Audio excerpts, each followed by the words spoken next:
Buenos días, me llamo Mauro, estoy en un proceso de reconocimiento y les quería compartir de qué manera pude identificar al ego para que todas las emociones que nacen desde el amor, como la alegría, la paz, se mantengan más en mi vida y se puedan sostener.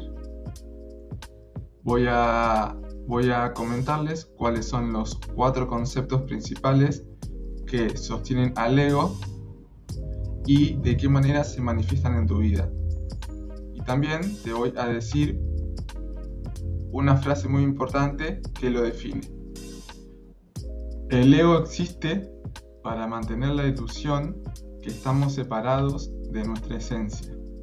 Muchas veces hablamos del ego como si fuera solo orgullo, arrogancia o querer tener razón. Pero en realidad, el ego es mucho más profundo. Es una forma de interpretar la realidad. El ego se describe como un sistema de pensamiento que nace de una idea fundamental, la creencia de que estamos separados. Y de esa idea nacen 3 más, que juntas forman toda la estructura del ego. El primer concepto sería la separación. Es la idea de que estamos separados de los demás, separados de la vida, separados de Dios o de la fuente. Desde este punto de vista, el mundo deja de ser una unidad y pasa a ser un lugar lleno de individuos aislados, que tienen que defenderse, competir o protegerse. Por ejemplo, cuando sentís que nadie te entiende, que estás solo en lo que te pasa o que tenés que arreglártelas por tu cuenta, muchas veces ahí está actuando la idea de separación. El ego necesita esta idea porque sin separación no existiría. Si la separación fuera real, entonces aparecería otra idea, el pecado. Es decir, la sensación de que algo se hizo mal. La vida cotidiana, esto aparece como pensamientos como: algo está mal en mí, esto no debería ser así, cometí un error demasiado grande.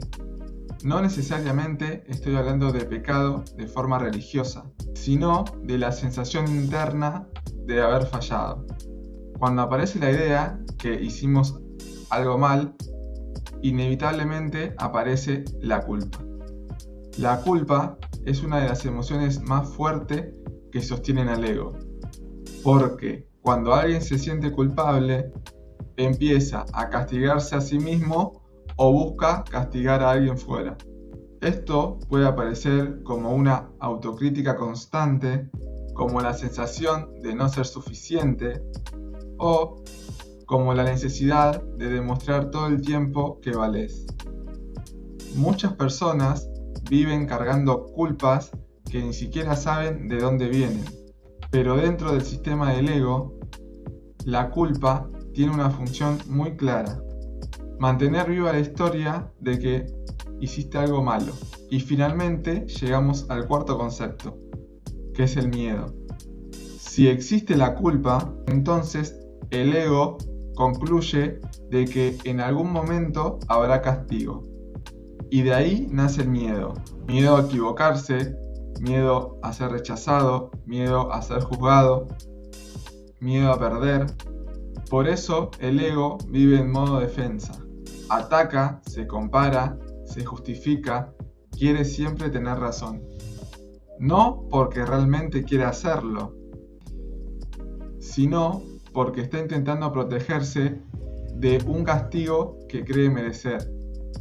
Si miramos estos 4 conceptos, forman una cadena muy clara: separación, pecado, culpa y miedo. Y desde ese miedo nacen la mayoría de los conflictos que existen en este mundo. Conflictos en relaciones, conflictos internos y conflictos con uno mismo. Toda esta estructura depende de una sola idea: la separación. Si la separación no es real, entonces el pecado no existe. Si el pecado no es real, la culpa pierde sentido. Y si no hay culpa, tampoco no hay nada que temer.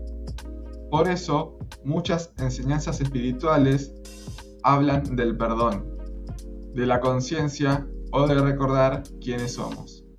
No como una idea filosófica, sino como una forma de deshacer este sistema de pensamiento.